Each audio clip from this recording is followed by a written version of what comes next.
పిల్లారా, కూడి వచ్చిన మీ అందరూ కూడా ప్రభు పేరిట ప్రత్యేకమైన వందనాలు. బాగున్నారండి? స్టార్టింగ్లో చాలామంది ఉన్నారు.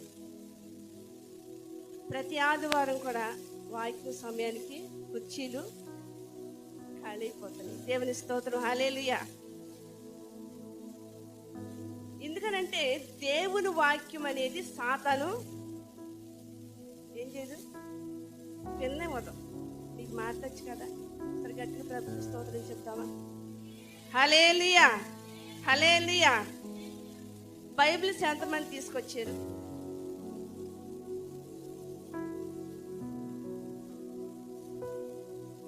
కొంతమంది దగ్గర బైబిల్ లేదు.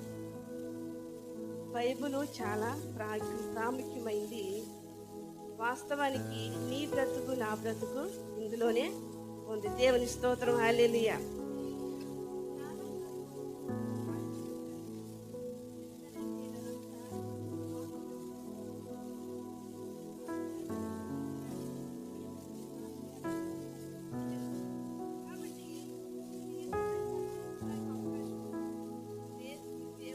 దేవుని స్తోత్రం, హల్లెలూయా, హల్లెలూయా. ఈరోజు వాక్యపు అంశంలో 3 భాగాలు మీకు చెప్పాలనుకుంటున్నాను. అదేంటంటే, నీ నివాస స్థలము వర్ధిల్లాలంటే మనము ఏమి కలిగి ఉండాలి? దేవుని స్తోత్రం, హల్లెలూయా, హల్లెలూయా. ఎందుకనంటే మన జీవితాల్లో మన కుటుంబము అభివృద్ధిలోనికి రావట్లా, వర్ధిల్లలేకపోతున్నాం. ఎంత ప్రయాసపడినా, ఎన్ని ప్రార్థనలకు వెళ్ళినా, ఎన్ని ప్రార్థనలు పెట్టుకున్నా మన పరిస్థితులు ఎలా ఉన్నాయి? ఎక్కడేసిన గొంగడంటే దేవుని స్తోత్రం, హల్లెలూయా, హల్లెలూయా. కాబట్టి దేవుడు మనతో మాట్లాడుతున్నాడు కదా. పరిశుద్ధ గ్రంథంలోనికి వెళదాము. యోబు గ్రంథము 8వ అధ్యాయము 6వ వచనం చదువుకుందాం.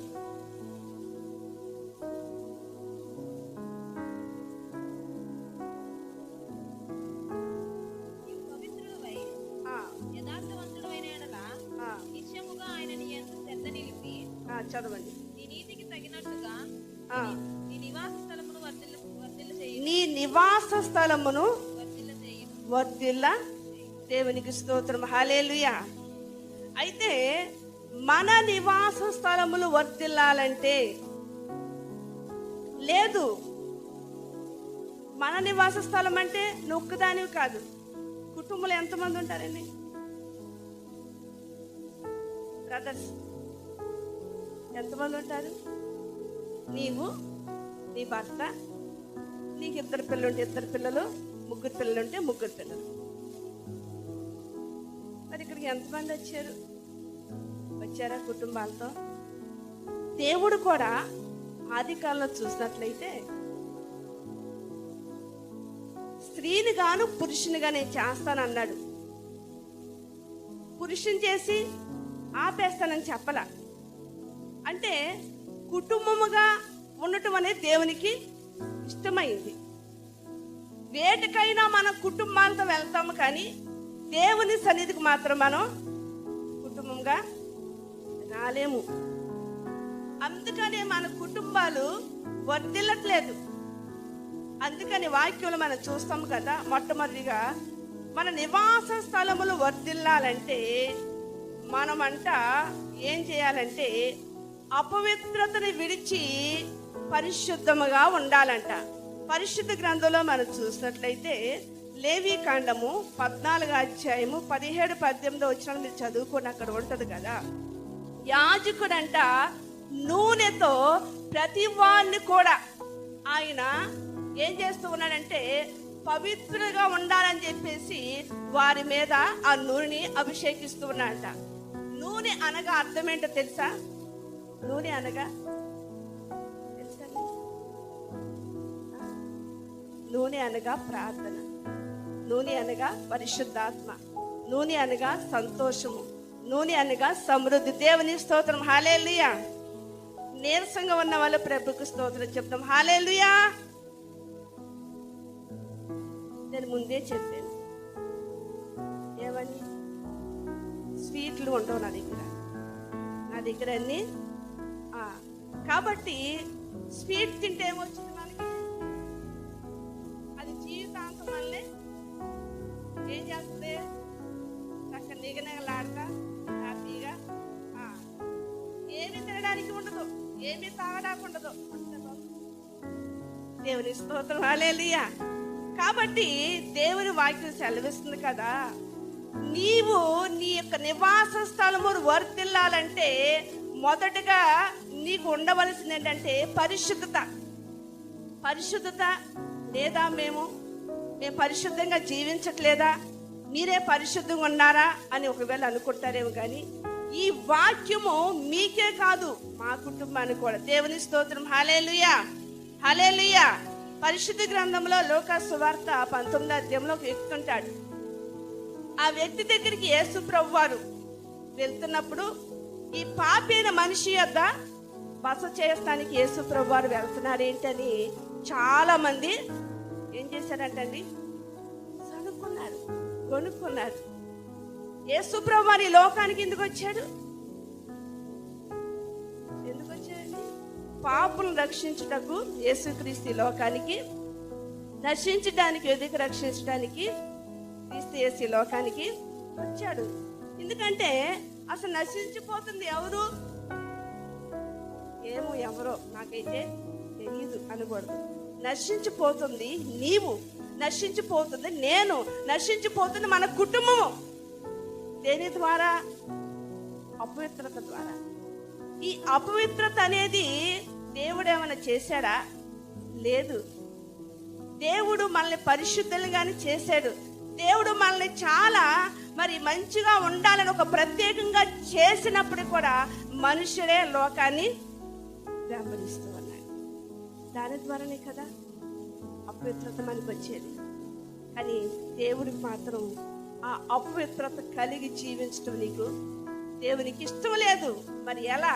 అపవిత్రతను విడిచిపెట్టి పరిశుద్ధత కలిగి, నీ ఒక్కదాని విడి సరిపోదు, నీ పిల్లలు ఉండాలి, నీ భర్త ఉండాలి. దేవుడు అదే కోరుకుంటున్నాడు. జక్కయ్య ఇంటికి వెళ్ళినప్పుడు జక్కయ్య ఒక్కడే ఉన్నాడండి, ఉన్నాడా? తన కుటుంబం అంతా కూడా ఉంది.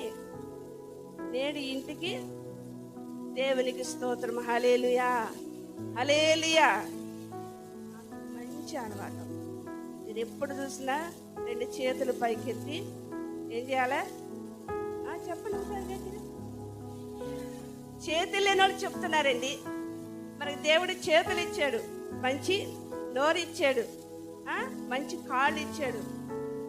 దేవునికి సన్నిధికి వచ్చినప్పుడు మనము ఏమి నేర్చుకోవాలి, ఏమి వినాలి అనేది మనం ఒకసారి జ్ఞాపకం చేసుకుంటే, దేవుని సేవకులు ఏది చెప్తున్నాడు అది మనం పరిశుద్ధాత్మ ద్వారా ఏది మాట్లాడుతుంటే అది మనం వినాలి, అది చెయ్యాలి.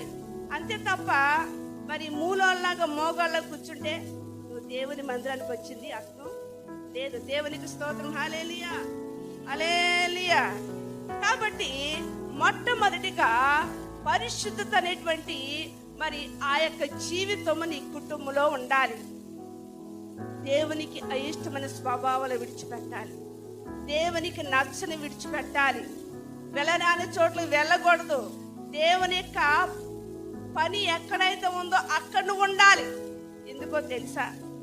దేవుడిని ఎన్నుకున్నాడు, దేవుడిని ఏర్పరచుకున్నాడు, దేవుని యొక్క చేతులకు పాత్రగా నిన్ను ఆయన నియమించాడు. కాబట్టి నువ్వు పరిశుద్ధులుగా ఉండాలి ప్రభు కోరుకుంటున్నాడు. అట్లా నువ్వు ఉంటే నీ కుటుంబం ఏమవుతుందండి? ఏమవుతుంది?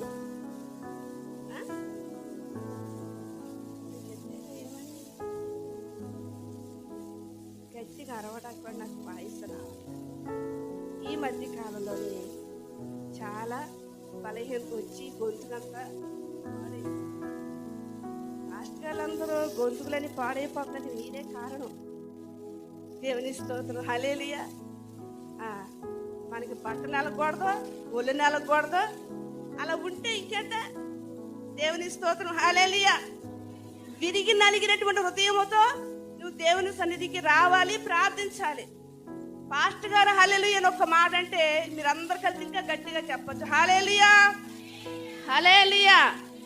కాబట్టి దేవుడు సెలవిస్తున్నాడు కదా, మీరెవరైనా కావచ్చు, ఒక క్రైస్తవుడిగా ఉన్నటువంటి నీ కుటుంబం వర్ధిల్లాలంటే మొదటిగా పరిశుద్ధత ఉండాలి. దేవుడు పరిశుద్ధతను కోరుకునేవాడు, అపవిత్రతను కోరుకునేవాడు కాదు. చాలా మంది బైబిల్లో మనం చూస్తూ ఉంటాం కదా, దేవుడు వాళ్ళందరినీ కూడా క్షమించి పరిశుద్ధులుగా చేశాడు. నీవు ఈ రోజు దేవుని సన్నిధికి వచ్చి నువ్వేది చేసిన దేవునికి అయిష్టమైన స్వభావాలు, ప్రభువా నన్ను క్షమించని ఈ రోజు అనుకుని వెళ్ళిపోకూడదు. నీ జీవిత కాలం అంతా కూడా అలాగా ఉండిపోవాలి. అదే ప్రభు కోరుకుంటున్నాడు. నువ్వు అలా ఉంటే నీ పిల్లలు, నీ భర్త, నీవు కూడా ఏమవుతారు?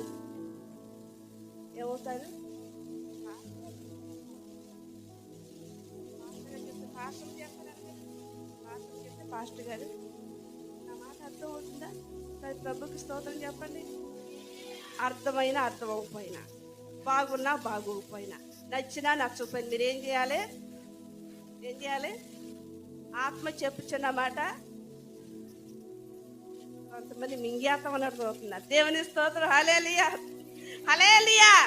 మింగాల్సింది దేవుని వాక్యం, నవలాల్సింది దేవుని వాక్యం అండి, మనుషులు కాదు.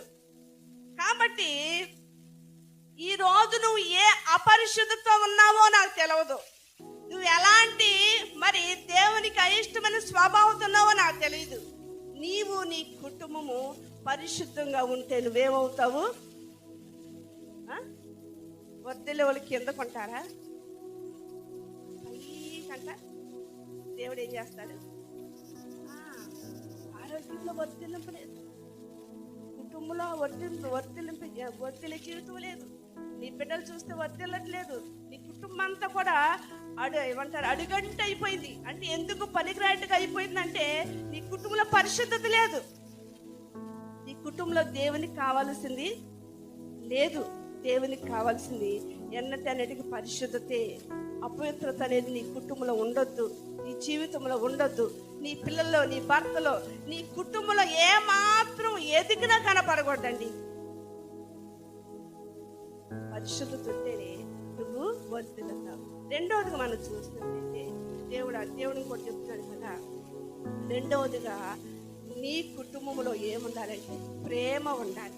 దేవుని స్తోత్రం, హల్లెలూయా హల్లెలూయా.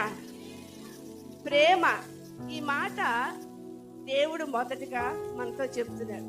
ఏమని? దేవుడు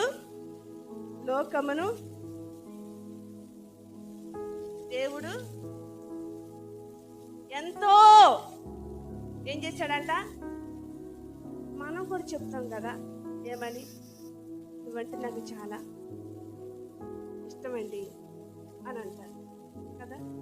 కొన్నిసార్లు మా పాస్టర్ గారు కావచ్చు, నేను కావచ్చు, పక్కన వాళ్ళతో పట్టుకుని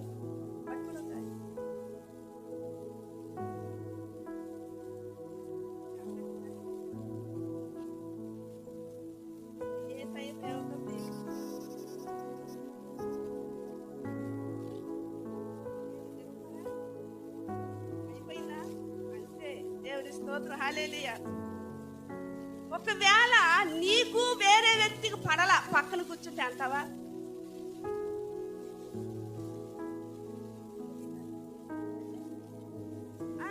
ఒకవేళ నచ్చకపోయినా పాస్టర్ గారు పట్టించు, పాస్టర్ గారు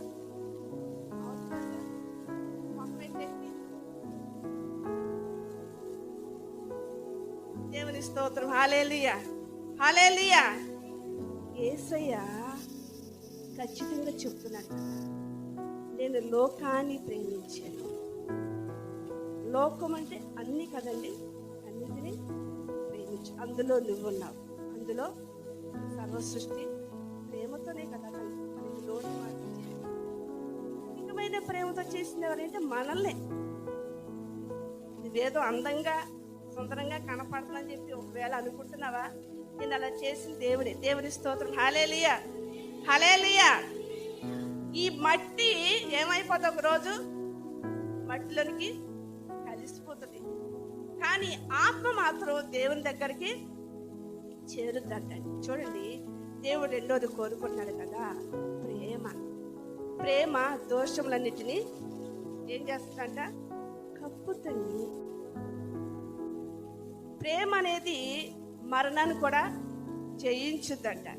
చూడండి, ఈ పరిశుద్ధ గ్రంథంలో మనం చూద్దాం కదా, దేవుని వాక్యం చెప్తుంది కదా. ఇక్కడ మరి ఈ యొక్క ప్రేమ లేకపోతే దానికి వెనకాల ఇంకోటి ఏమని చెప్పాలి?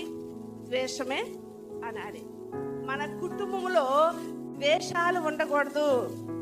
మన కుటుంబంలో ఏముండకూడదు? గొడవలు ఉండకూడదు. మన కుటుంబంలో కోపతోపాలు ఉండకూడదు. దేని విషయంలో? దేవుని దృష్టిలో ఉండకూడదు. చాలా మంది కుటుంబంలో మరి గొడవలు ఆడుకుంటారు, చర్చకొచ్చేస్తారు. ఆయనదే ఈయనదే పిల్లలు. దేవుడు వింటాడా మన ప్రార్థన? దేవుడు మనల్ని ఒత్తిడి చేస్తాడా? ఒత్తిళ్ళ చేయడు. పరిశుద్ధ గ్రంథంలో ఒక ఆయన చూద్దామండి. 2వ దినవృత్తాంతముల గ్రంథము 26వ అధ్యాయము 16, 19 వచనాలు చదువుకుందాం.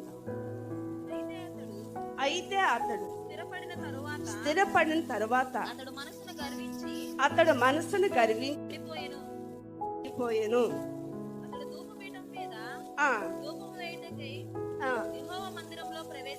యెహోవా మందిరంలో ప్రవేశించి దేవుడైన యెహోవా మీద ద్రోహము చేయగా. దేవుని స్తోత్రం. హల్లెలూయా, హల్లెలూయా. ఇక్కడ చూడండి, ఈ వ్యక్తి పేరు ఉజ్జియా.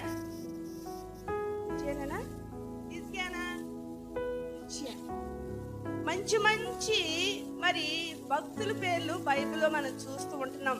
వాళ్ళ గురించి మనం మాట్లాడుకోవడం మనకి యోగ్యత లేకపోయినా ప్రభువుని బట్టి మాట్లాడుకోవడానికి మనం యోగ్యులు. దేవుని స్తోత్రం. హల్లెలూయా, హల్లెలూయా. అయితే ఈ ఉజ్జియా అతడు దేవునితో ఉన్నంత వరకు బాగానే ఉన్నాడు. దేవుడితో ఉన్నంత వరకు ఏ ఇబ్బంది లేదు. అయితే అతడంట స్థిరపడిన తర్వాత తన కుటుంబ పరిస్థితులు ఏదైనా కావచ్చు, కొంచెం ఉన్నతమైనటువంటి స్థానంలోకి వచ్చిన తర్వాత అంట అతడు ఏమయ్యాడంట? మనసును గర్వించి. దేవుని స్తోత్రం. హల్లెలూయా. చాలా మంది ఆత్మీయతల గర్వం ఉంటుందండి. మేమే పాటలు పాడతాం, మేమే వాక్యం చెబుతాం, మేమే ప్రార్థన చేస్తాము, పాస్టర్ గారు లేకపోయినా మేమే వాక్యాలు చెప్పేస్తాము, అన్నిట్లో మేమే బాగుంటామని కొంతమందికి ఏముంటుందంట? ఆ గర్వమే కదా ఎక్కడ పడేసింది? మధ్యాకాశంలోనికి పడేసిందా? ఎవరిని?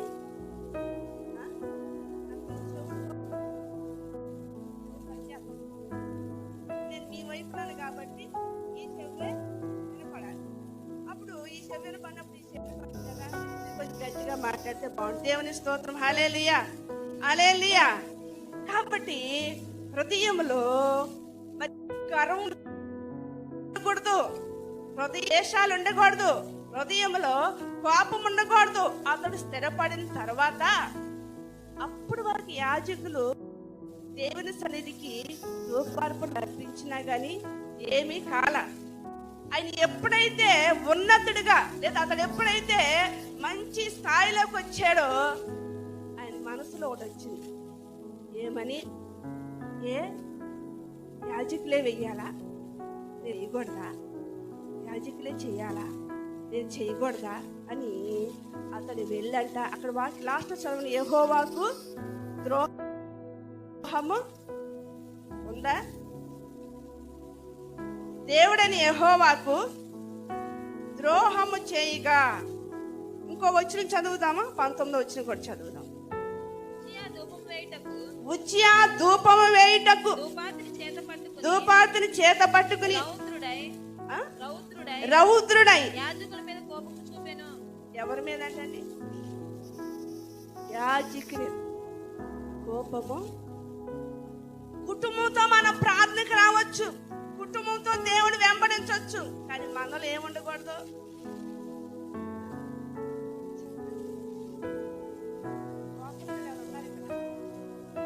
దేవుడు ఏమన్నా చేయొద్దు. చిన్న పిల్లలకి వెళ్తున్నా పాలు తాగుతున్న పిల్లని లాగేశాం, ఏం చేద్ది? నవ్వుద్దా? గట్టిగా ఈ మధ్య పిల్లట అంటున్నారు. ఇప్పుడు ఈ మధ్య కాలంలో ఏ పిల్లలు చూసినా అదే యాక్షన్.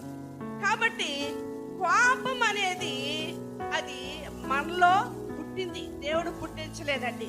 ఇక్కడ చూడండి, ఇది స్థిరపడిన తర్వాత హృదయంలో గర్వం వచ్చి ఆయన యాజకుల మీద కోపం చూపిస్తూ వెళ్ళి దేవునికి ఏం చేశాడు?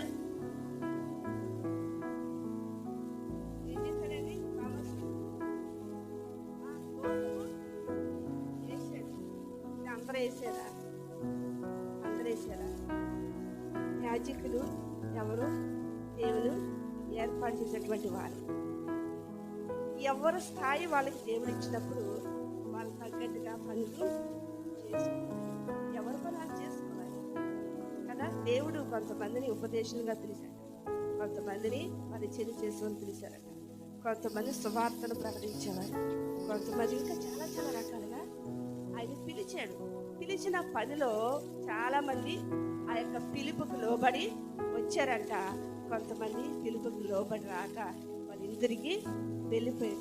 నా పేరే తెలియని ప్రజలు ఎందరో ఉన్నారు అని దేవుడు చెప్తూ ఉన్నాడు.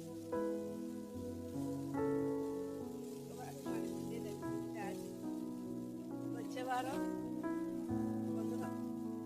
చిన్నోడు కాబట్టి మాస్టర్ ఎప్పుడు చెప్తాడు, నేర్చుకోండి దేవుని స్తోత్రం. హల్లెలూయా హల్లెలూయా. నాకు నేర్చుకోవాలి బిడ్డ సరిగ్గా రాదు, కానీ అన్నీ వచ్చుండాలి, అన్నీ వచ్చుండాలి. దేవుని స్తోత్రం. హల్లెలూయా. ఇక్కడ చూడండి, మన కుటుంబము వర్ధిల్లాలంటే మన కుటుంబంలో ద్వేషాలు ఉండకూడదు. ఏముండాలి? ఏ ప్రేమ? ఏ ప్రేమ అండి? నువ్వంటే నాకు చాలా ఇష్టం రా అని అదే అంట.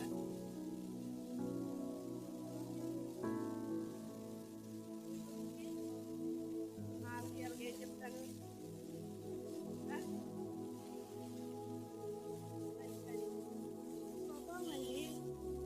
అయ్యగారు అసలు నువ్వు లేకపోతే నా జీవితం లేదని అంటారు.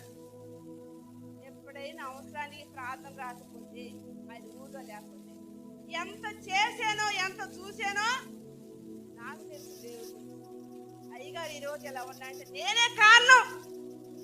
అది ఏమైపోయారు? మర్చిపోయారు. చూసావా అని మనస్తత్వాలతో, అలాంటి మనస్తత్వాలు ఉండకూడదని దేవుడు సెలవిస్తున్నాడు కదా.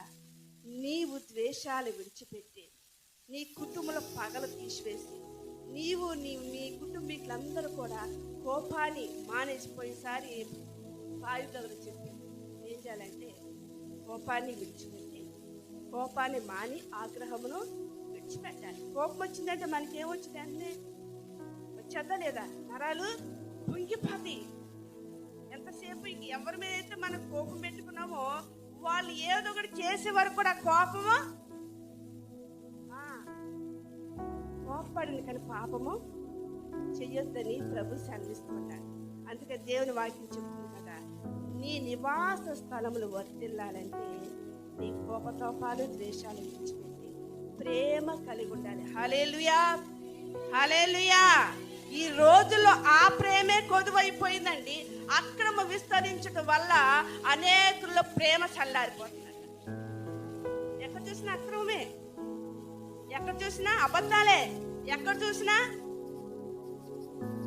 ఏదో ఒకటి చెప్పుకోవడమే, పనికిరాని చెత్త చెదారం అంతా కూడా. దేవుని యొక్క వాక్యాల గురించి మాట్లాడుకునే వాళ్ళు చాలా తక్కువ అండి. చర్చికి వస్తూ ఉంటాం, దేవుని మందిరానికి మనం ఎందుకు వస్తున్నాము?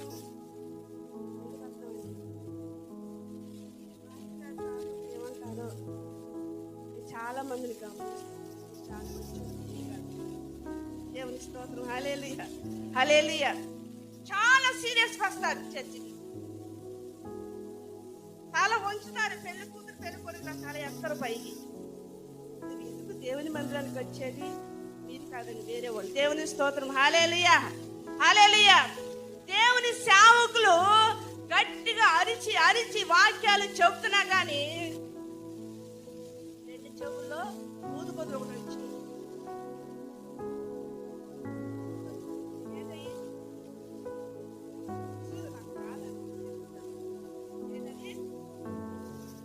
మెల్ల నేర్చుకు తిరుగుతున్నారు చాలా మంది. దేవుని స్తోత్రం. హల్లెలూయా. అవి ఎట్టుకుంటాను బట్టి మనకి ఆటక తడుతున్నాడు, తలనొప్పి వచ్చేస్తుంది.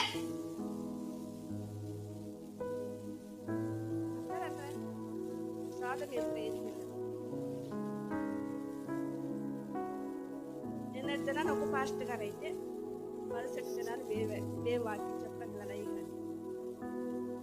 ఆ రోజు ఒక ఇంటికారా మాకు చేయడానికి వేసి ఇచ్చారు.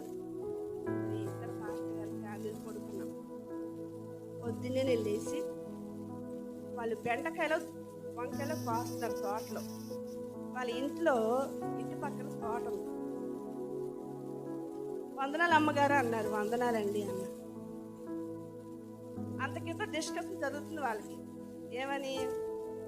ఏం పాస్టర్ గారు ఏమో లోకం రాత్రి అంతా సప్పిట్లు కొట్టించాడమ్మా. నువ్వంటే సప్పిట్లు, అంటే సప్పిట్లు కొట్టి కొట్టి కొట్టి చేతులు నొప్పి వచ్చేసి అనుకుంటున్నారు. నేను అన్నాను, ఎవరమ్మా పాస్టర్ గారు? ఉన్నాళ్ళేకమ్మా. స్తోత్రం. హల్లెలూయా. ఎలా ఉన్నాడంట? ఎలా మాట్లాడు తెలుసా? ఉన్నాళ్ళేకమ్మా. గడిచిపోతున్నాగా పందుకొక కొరికేసి ఒకటి నిన్ను మొహమేంటి గడిచిపోతున్నాడు. తాడెళ్ళే ఉన్నాడు. కానీ కుర్రా ముసలు ఎక్కడ పడతారు? మా అక్క బుద్ధుడు ముసలిది కొట్టి కొట్టి కొట్టి చేతులు ఎత్తులు వచ్చి కొట్టుకుంటున్నా లేకల. హల్లెలూయా అంటే హల్లెలూయా చెప్పొచ్చు. ఎంతసేపు ఇట్లా ఇట్లా ఇట్లా ఇట్లా కొట్టించాడు. అంటే చప్పటి కొట్టడం తప్పలేదు కదా, తప్పుందా? సేవకుడు ఇంత ఇదిగా తరిపీదు మీకు ఇస్తున్నాడంటే ఆయనకి ఏమైనా లాభమా? మాకేమైనా లాభమా? కాదు. మీకే దేవుని స్తుతించడం మీరు అలవాటు చేసుకుంటే సాతానుడు వేస్తున్న బాణాలు తప్పించబడడానికి ఆ స్తుతించడం ఆ ఆరాధించడం నువ్వు మొదలు పెడుతూ ఉంటే వాడు ఏమవుతాడు? ఎక్కడికే? మళ్ళీ మీ ఇంట్లోకి. దేవుని స్తోత్రం. హల్లెలూయా, హల్లెలూయా. స్తుతించిన సాతానుడు కునికితే అందుకే అన్నది మళ్ళీ తిరిగి ఎక్కడికి వస్తాడు? నీ నివాసంలోకి వస్తాడు. కాబట్టి దేవుని వాక్యం చదివిస్తుంది కదా, నీవు వర్ధిల్లాలంటే రెండోదిగా ప్రేమ కలిగి ఉండాలి. ఏ ప్రేమ కలిగి ఉండాలి? యేసయ్య ప్రేమ కలిగి ఉండాలి. నేను తిట్టినా, నేను కొట్టినా, నిన్ను బాధ పెట్టినా ఏం చేయాలి? హల్లెలూయా, హల్లెలూయా. ఏమనాలండి? ఏమనాలండి? ప్రేమతోనే దాన్ని తీసుకోవాలి తప్ప అసలు నన్ను అంటనండి అనండి. దేవుడికి అంటారు మరి నీ పిల్లలు నువ్వు తిడతావు, వేరే తిడుతూ ఊరుకుంటావా? నోరు మూసుకో. వాళ్ళు నా పిల్లలు నేను తిట్టుకుంటా నీకేం పని అని అంటారా? అదే దేవుని స్తోత్రం. హల్లెలూయా. నీ కుటుంబము నీ ఒక్కదాని సరిపోదు, నువ్వు ఒక్కడి వద్ద సరిపోదు. దేవునికి కుటుంబంగా కావాలి. దేవునికి కుటుంబాల వారికి వస్తేనే ఆ ఆశీర్వాదం అనేది నువ్వు వర్ధిల్లడానికి గల కారణము అవుతావు.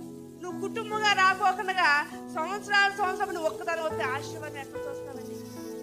చూస్తావా? చూడు. అందుకే దేవుడు వాక్యం చెప్తుంది కదా, నీవు నీ నివాస స్థలమును వర్ధిల్లాలంటే నీ కుటుంబంలో ప్రేమ ఉండాలి. ప్రేమ.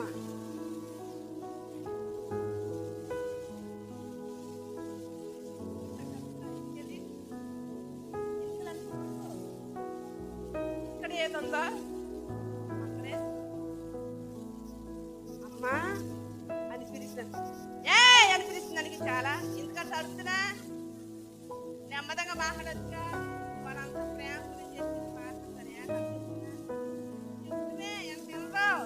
స్తోత్రం. హల్లెలూయా, హల్లెలూయా. ఇది మనుషుల యొక్క స్వభావం. జరుగుతున్నారా? మీ కుటుంబం వర్ధిల్లాలంటే ద్వేషాలు, పగలు, కోపాలు మాని ప్రేమ కలిగి ఉండాలి. ఒక మాట చెప్పమంటారా? యేసు ప్రభులు వారు చనిపోయేటువంటి దినాల్లో ఇద్దరు రాజులకి చాలా కోపతాపాలతో ఉన్నారు. ఎవరు వాళ్ళు?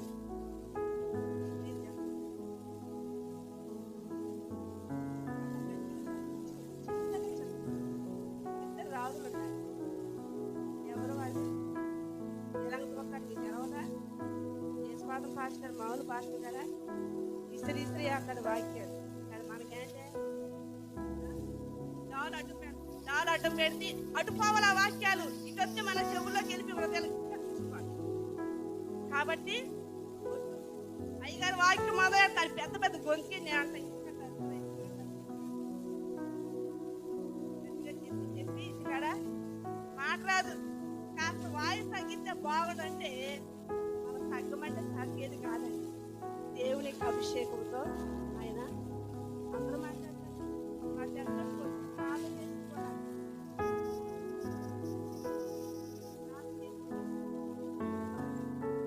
కానీ దేవుని యొక్క అభిషేకం ఆ వ్యక్తిలోకి వస్తే మాట్లాడడం కూడా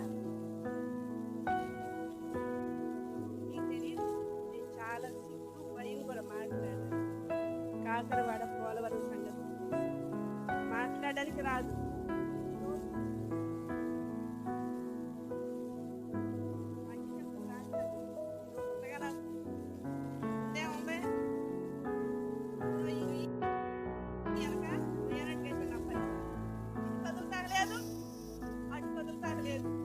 అటు చూసే చెప్పాలి.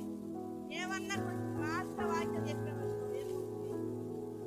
కూడా ఈ రోజులో కూడా దేవుని స్తోత్రం. హల్లెలూయా. వీటికి ఎక్కువైపోయారండి, వీటి తయారైపోతున్నారు. కానీ సరిగ్గా వాక్యాన్ని వీధి గ్రహించడం చాలా మంది తగ్గిపోయారు. పాస్టర్ అన్నారు, అయ్యగారు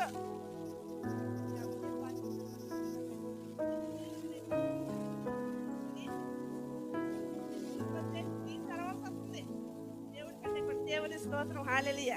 అర్థమైందా? ఇది అనగానే అర్థమైందా? దేవుని స్తోత్రం. హల్లెలూయా, హల్లెలూయా. కాబట్టి రెండవదిగా మరి నీ నివాస స్థలం వర్ధిల్లాలంటే ప్రేమ కలిగి ఉండాలి.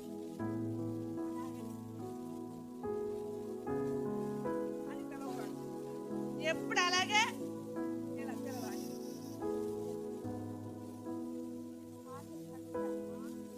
దేవుని స్తోత్రం. హల్లెలూయా, హల్లెలూయా. ఒకవేళ అంటే అది నా తప్పు పలకపోవడం.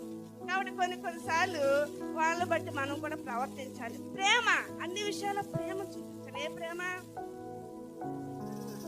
ప్రేమ